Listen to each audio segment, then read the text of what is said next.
Good to see everyone this morning. We'll go ahead and get started in Hebrews chapter 3 if you'd like to turn over there.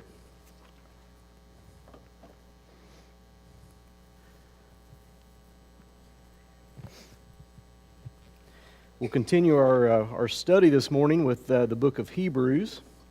So Larry took chapter 2 last week and brought us a really good class on chapter 2, so we're going to continue that here in just a few moments.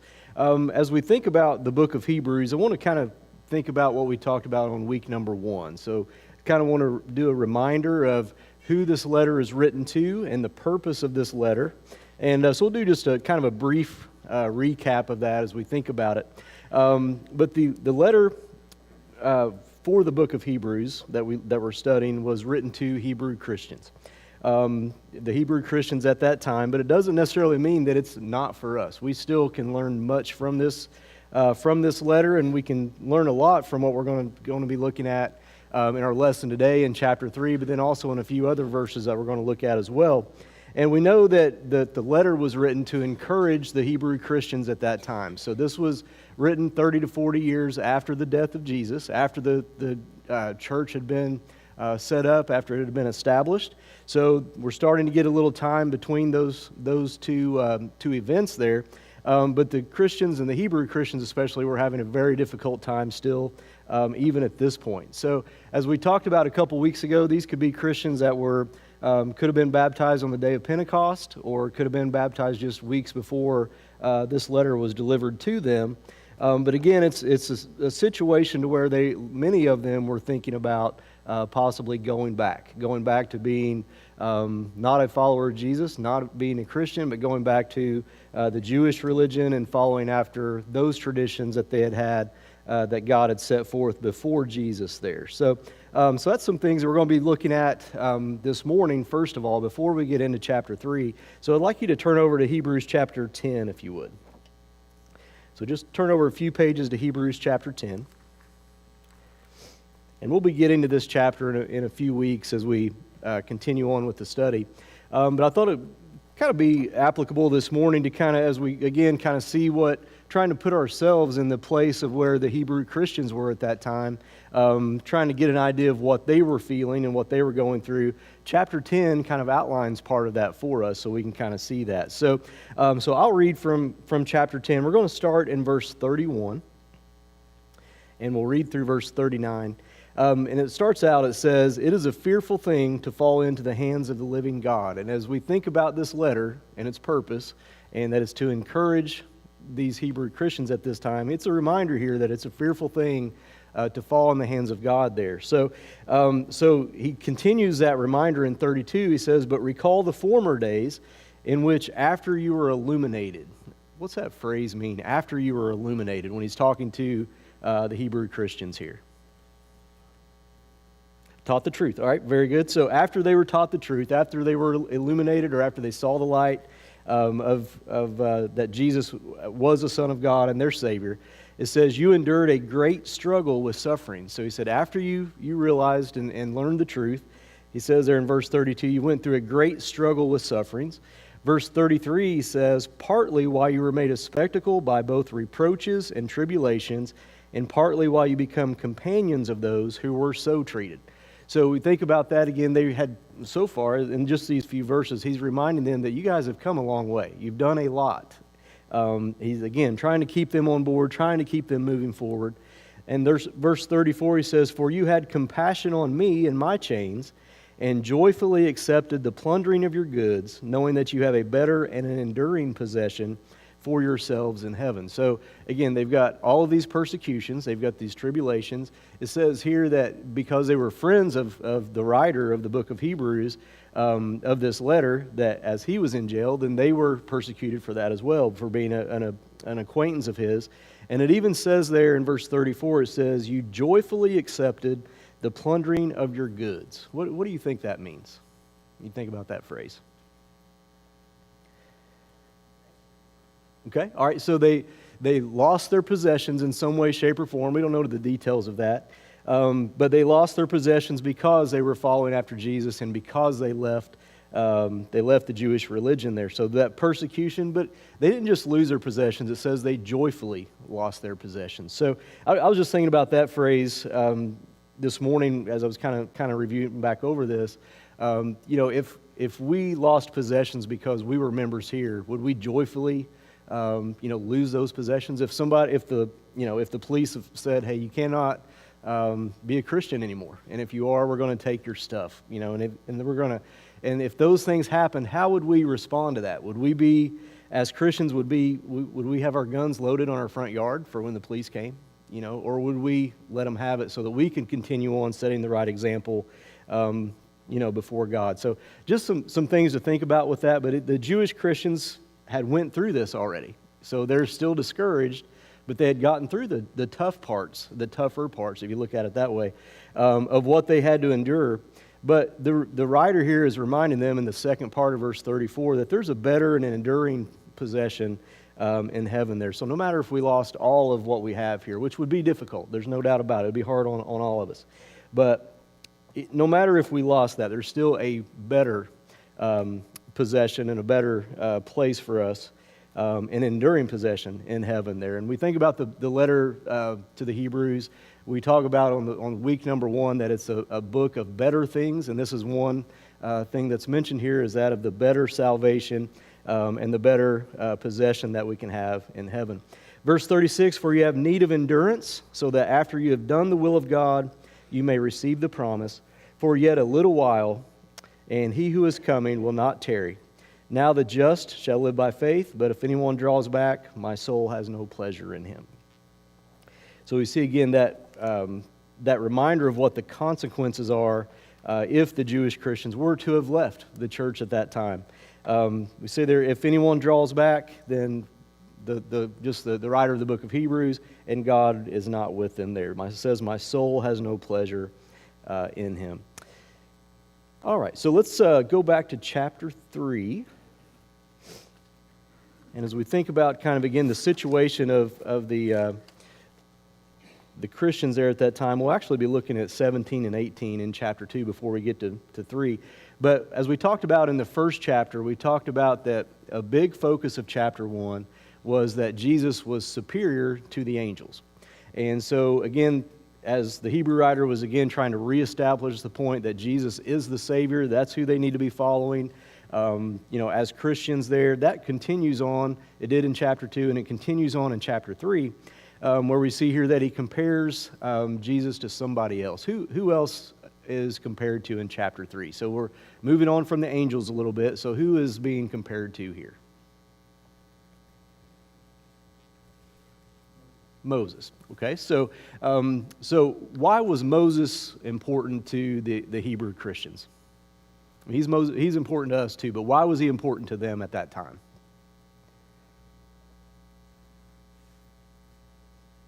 Any thoughts on that? Why would it be important for the Hebrew writer to bring out Moses in chapter 3? Okay, yeah. So Moses, as you think about the Hebrew Christians at that time, or just the Hebrews, the Jewish people at that time, Moses was at the top of the list, right? They had God, and then really Moses was right there because of what he did for the Jewish people, and rightly so. As you think about that, so as they're trying to transition from following the Jewish rules and the Jewish traditions over to Christianity, he's trying to find some ways that he can reach them, and that he can kind of find some common points with them on being able to teach them this point. So he brings up Moses, but he says, as great as Moses was, Jesus was still superior, and that's what a big part of chapter 3, at least the first half of chapter 3, is what we're going to be looking at this morning. And again, it's that fact that Jesus is superior there. So let's start in chapter 2, and we'll just read 17 and 18, and then we'll roll right into chapter 1. It says, therefore, in all things, he had to be made like his brethren, that he might be a merciful and faithful high priest in things pertaining to God, to make propitiation for the sins of the people. And for in that he himself has suffered being tempted, he is able to aid those who are tempted. So, and you think about, it's a temptation for them to leave the church at that time. They're being tempted to backslide and go back, back in that way. So again, the Hebrew writer's pointing that out. But he says that Jesus can speak for them. He can relate to them in that way.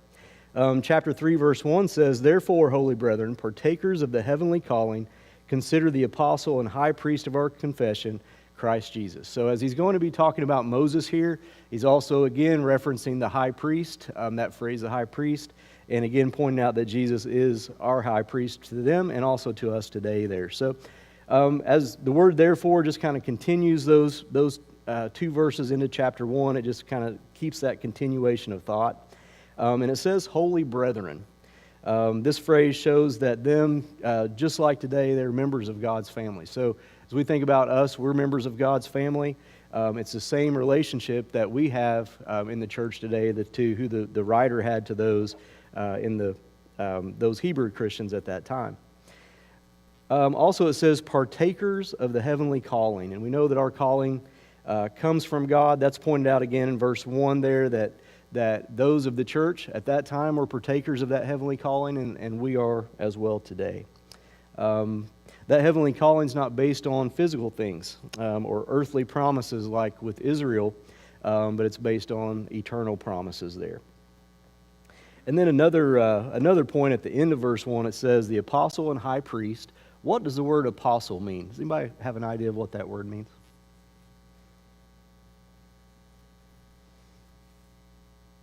Apostle means a sent one, someone that was sent. So we know an apostle was sent from God there, and also that Jesus was sent from God. But then also it mentions that high priest, and it says, of course, a high priest is a mediator, one that is kind of a go-between between us and God. And again, Jesus is fulfilling that role as well. So he's got kind of two different titles that are unique to Jesus there. So, all right, so in Hebrews, let's look in.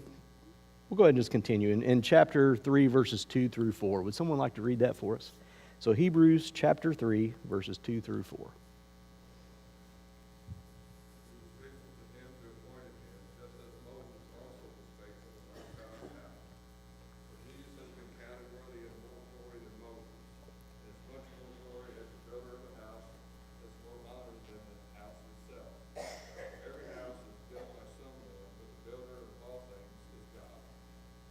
Okay. All right, thank you. So we see there again that Jesus was faithful, Moses was faithful, but Moses made some mistakes, right? So when we start to compare Moses and Jesus, we see two faithful people, but Jesus was superior because he didn't make any of those mistakes. So we know that Moses made some. He wasn't able to go in the promised land, but Jesus lived that perfect life. So as he's comparing the two, and again trying to remind them of why they left Judaism originally, he's saying, hey, Moses was great, but Jesus was greater, and because of those things. And they were able to relate to that in that way. Also, verse 3 talks about there that Moses was a servant in God's house. And then you compare that to the fact that Jesus was the builder of God's house there. So again, it shows that superiority of Jesus. Jesus is the one that established the church or God's house as we think about it. And Moses was a servant leading up to that point to get to Jesus there. It also says there that more glory than Moses. So speaking to the Jewish audience there, that Moses was to them, again, that highest human figure that they could think of. So when they make that comparison again, it was a very radical statement for them to hear that Jesus was or at least for the Jewish people at that time, that Jesus was holy, and that he was the Son of God. And that was even phrases like that is what led to Jesus being eventually put to death. And even after that time, as Christians would talk about Jesus being the Savior there, it still frustrated a lot of Jewish people, not necessarily Jewish Christians, but the Jewish people that were around them at that time. And then also it says there, he built the house. He who built the house has more honor than the house. And it says the Creator is always greater than the creation. Let's look over at John chapter 1, verse 3. If somebody would read that for us. John chapter 1, verse 3. And then also if somebody else could turn over to Colossians chapter 1, verse 16. So we'll read a couple different verses there. So John 1, 3. Who has that for us?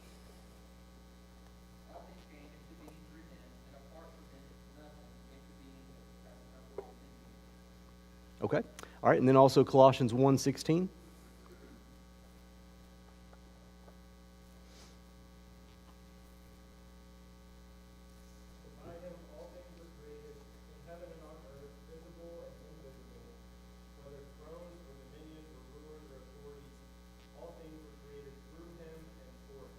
Okay. All right. So we see again that not only Jesus was the creator of the church, or the one that established the church, he was the creator of all things. And so, again, Moses did great things, but again, Jesus was superior to that. And then one other way that is described from a comparison standpoint is found in Matthew chapter 17. If you'd like to turn to Matthew 17, and we can think about another more direct correlation of how Jesus was more superior than Moses here. And I'll just read verses 1 through 5 of chapter 17. And this is the transfiguration. It says, "Now after 6 days, Jesus took Peter, James, and John, his brother, led them up on a high mountain by themselves, and he was transfigured before them. It says, his face shone like the sun, and his clothes became as white as the light. And behold, Moses and Elijah appeared to them, talking with him. Then Peter answered and said to Jesus, Lord, it is good for us to be here. If you wish, let us make here 3 tabernacles, one for you, one for Moses, and one for Elijah. While he was still yet speaking, behold, a bright cloud overshadowed them, and suddenly a voice came out of the cloud, saying, This is my beloved Son, in whom I am well pleased. Hear him." So again, a really direct statement from God for the Jewish Christians here as they look back on that situation, on that encounter, that God could have said, yes, build 3 tabernacles, but he didn't say, or build the 3 there, but he didn't say that. He said, hear my son.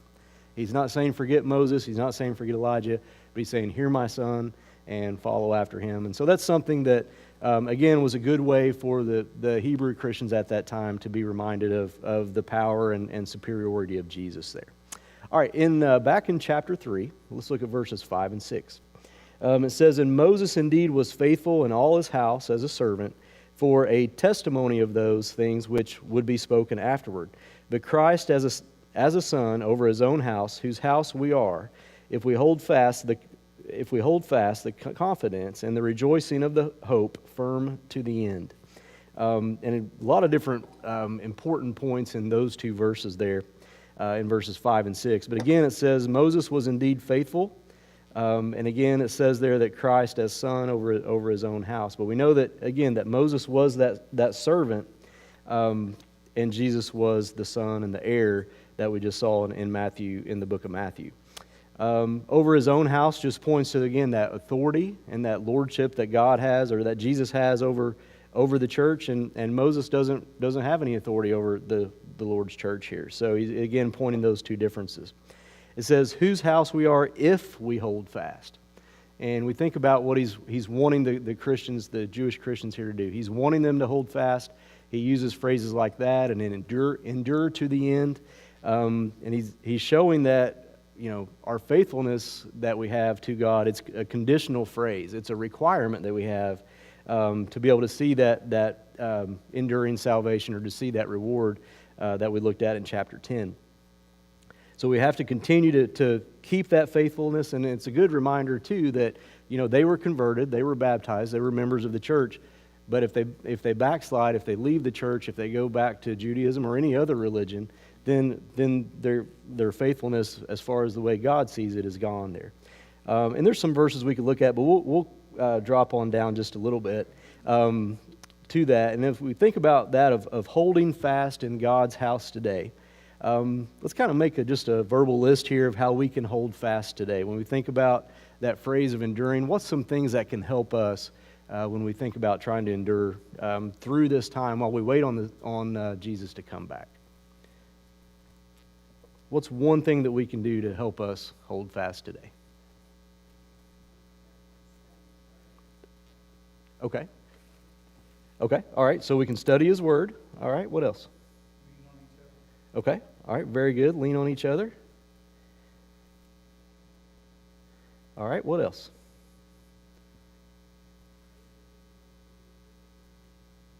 Oh, say one more time. Okay. All right, so pray that we can endure temptations that come our way.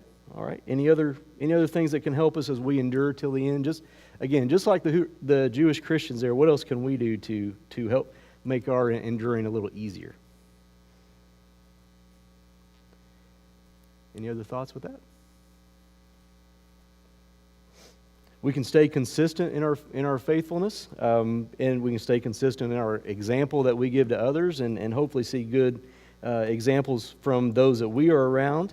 And then all of those things can lead to a stronger relationship with the Lord. So the closer we are with Jesus, the easier that waiting period can be while we wait for Jesus to come back. And that, as we see all the time, it's a difficult road that any Christian has, waiting for Jesus, because there's always challenges that every family has, that all of us have to endure. But if we can kind of focus on some things like that and hold fast, then it can help us endure just like the Jewish Christians there. So, all right, let's move on. So we'll go to verses 7 through 11 there in chapter 3. It says, "Therefore, as the Holy Spirit says, today, if you will hear His voice, do not harden your hearts as in the rebellion, in the day of trial in the wilderness, where your fathers tested me, tried me, and saw my works 40 years. Therefore I was angry with that generation and said, they always go astray in their heart, and they have not known my ways. So I swore in my wrath, they shall not enter into my rest." So we see here a quote from somewhere. It was back in the book of Psalms. That comes from Psalm chapter 95, verses 7 through 11, and you can see almost those words identical if you turn back there. So the writer of the book of Psalms was basically doing a overview there of what happened to the children of Israel when they left God over and over again, and then as they came back to God over and over again, and how that relationship worked with God there. Today, it says there, today, if you will hear His voice, do not harden your hearts as in the rebellion. So we think about the rebellion. Where would that have been, the rebellion it's talking about there? Okay, in the wilderness.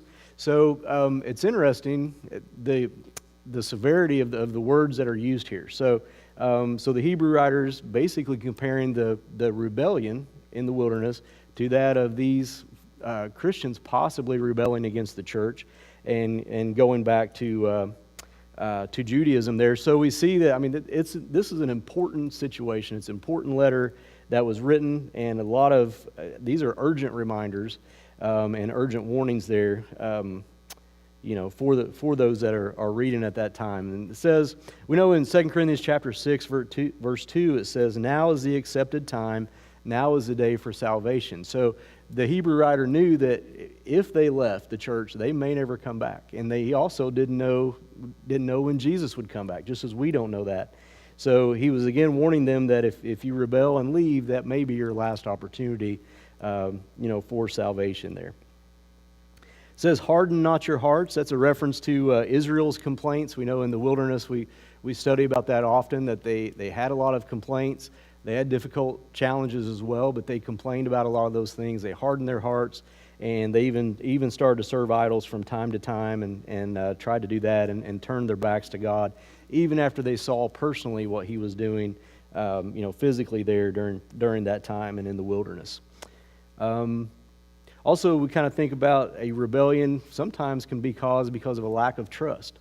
So, the lack of trust with the children of Israel back in the wilderness could have been that they were not going to get water, or they were not going to get food, and they were starting to doubt that and didn't have the trust in Moses and in God to be able to carry that out. Could have been a very similar thing in the church at that time. They may have thought, okay, it's been 40 years. Jesus said He was going to come back. Where's He at? And so they might have lost trust and lost that faith that He was going to return.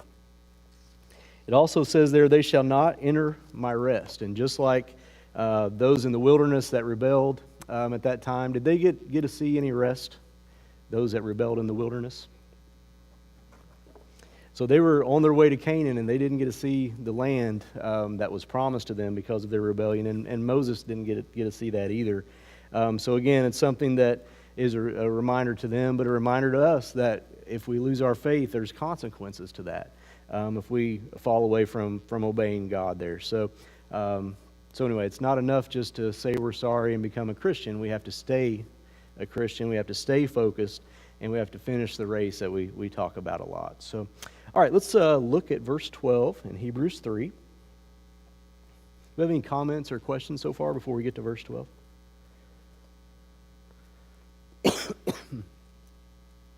All right, Hebrews chapter 3, verse 12. It says, "Beware, brethren, lest there be in any of you an evil heart of unbelief in departing from the living God." So again, it's talking about departing, staying strong. He said, be careful that you have an evil heart of unbelief. Again, with taking care or being careful there just kind of shows that we all have to be on guard. We have to be aware of this warning that they had, because we have to heed this warning as well. We have to be on guard at all time. Jesus mentioned the evil adversary, earlier in his lesson. Same for us today. We have to all be on watch for that adversary, the devil, who is our enemy there, and we cannot let him in at any point. And that unbelieving heart, he uses that word evil before that too, which is that, it's one thing we think about to be unbelieving or not a believer, but God even looks at that as being evil if we are not a believer there. Falls away, that phrase, when we think about it, it means again to rebel or to withdraw, but apostasy is possible for any of us to fall into. So we think about the early church there, we think about the church today. Any of us at any time could fall into that if we're not careful. So we always have to pray that God will keep us strong and that He will keep us alert, that we do not fall into those temptations and fall away from God there. And also with that, it takes some humility. Again, just to point out Jason's lesson this morning, he talked about people that think, oh, I've got everything under control in my life. It's all me, but none of it is us. We know that humility, we have to have that humility because God is taking care of each one of us there. Let's consider Luke chapter 8, verse 13, if somebody would like to turn over there. Luke chapter 8, verse 13.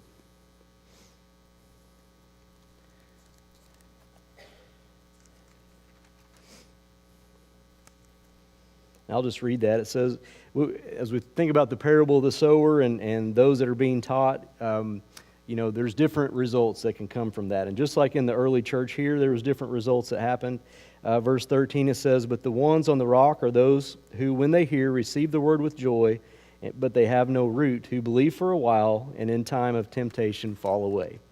As we think about those that may be getting discouraged, maybe getting a little weak in their faith, this is a good reminder that, again, we can be excited at first. We come up out of the water, and maybe that may last weeks, that may last years, that may last decades. But at some point, it's possible for us to fall away, just like it was for them and during the time of the early church here. But it's possible for us too. So we all have to be careful of that and make sure that the way to avoid that, it says, is to make sure that the word that we have has root in our hearts, meaning it's not just something that we say. It's not just something that we hear on Sunday mornings and then don't come back again until next Sunday morning. And don't even think about the Bible or think about Jesus until next week. If we want our faith to be rooted in our hearts and to be rooted in our souls there, we have to put in a little more time and a little more work to be able to accomplish that, or we could possibly fall prey to the devil there. So, all right, let's kind of keep that in mind as we go to verse 13. It says a couple things something that can really help us here. So it says, we're kind of changing gears. It says, "But exhort one another daily, while it is called today, lest any of you be hardened through the deceitfulness of sin." So what do you think about that phrase, exhort one another daily? Why would that have been important to the early church here? First of all, what's exhort? Encouraging. All right. Yeah, we don't send many cards of exhortment today. We send cards of encouragement. So we don't use that word a lot. But exhort is to encourage. So it says to encourage each other daily. Do you like to be encouraged? Most of us like to get a pat on the back every once in a while, right? So this says to encourage each other daily. And that's important if you've got someone sitting beside you this morning that may be a little discouraged, maybe not necessarily thinking of leaving the church, but maybe just thinking, is it really worth it for me to put in my time to be here today? Take time to encourage others. You never know what other people are going through. They may look like everything's great on the outside, but on the inside may be a totally different story. So even before you leave today, be sure to encourage somebody before you leave, just to help them a little bit. But we can see why it's important. In verse 13, it says, exhort one another daily. So if you've got members of that congregation that are discouraged, you know other congregations are going to have that same situation. So the writer here says, encourage each other daily. Don't do it once a month or once a year.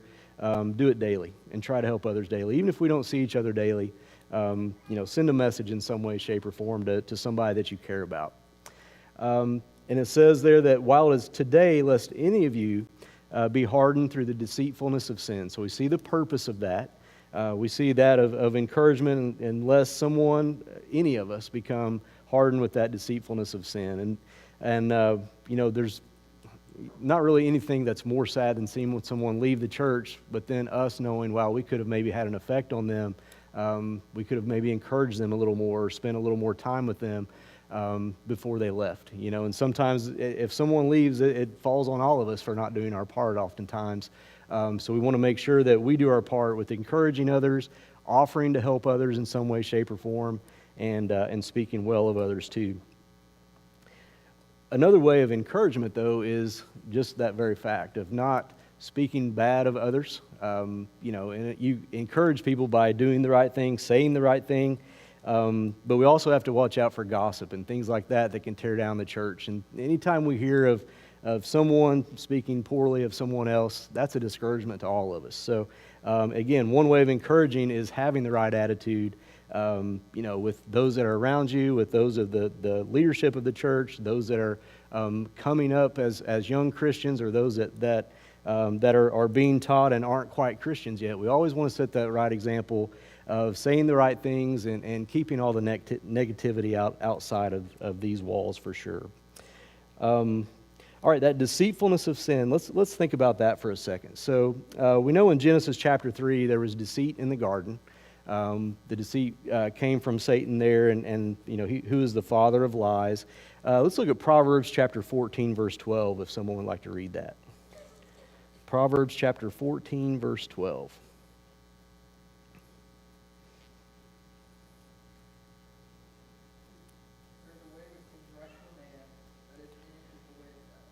Okay. All right. So we may have a way, just like Jason again.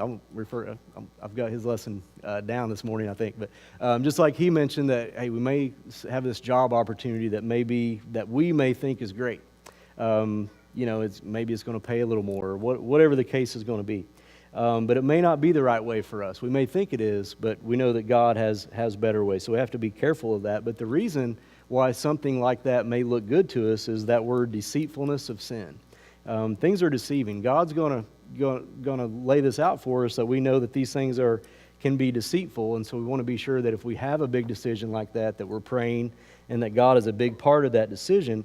But we have to be careful that Satan's not putting something our way to say, hey, this is a great job. You're going to love everything about this. If you move away, forget the church and take a job that's not going to help you very much, other than money.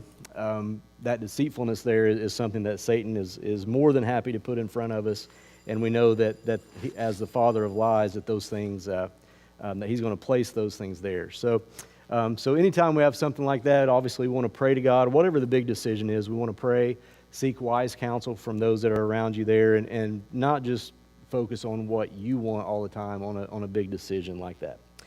All right, Hebrews 3, verse 14 says, for if we become partakers of Christ, if we hold fast the beginning of our assurance firm until the end. So again, that of partakers is one that we're partakers of Christ. As members of the church, we're all partakers of that salvation. Again, it tells us to hold fast, to continue to endure throughout the troubling times that you may have. And just like we read at the first of the class, firm until the end there. So, all right, we just got a couple minutes left. We'll read the last 4 verses of Hebrews chapter 3 as we finish up. Starting in verse 15, it says, while it is said, today if you will hear his voice, do not harden your hearts as in the rebellion. It says, for who having heard rebelled? Indeed, who was it not all who came out of Egypt led by Moses? Now with whom was he angry 40 years? Was it not with those who sinned, whose corpses fell in the wilderness? And to whom did he swear that they would not enter into his rest, but to those who did not obey? So we see that they could not enter in because of unbelief. And so again, the writer of this is again making that parallel that those that were in the wilderness that hardened their hearts, they didn't see the promised land, that they could have seen. And he's again bringing that out to the Hebrew Christians at this time, that if they fall away, they wouldn't see the promised land either with that. So, all right, so we'll finish up this morning. Appreciate everybody helping this morning. So we'll continue on in chapter 4 of next week, and hope everybody has a great day.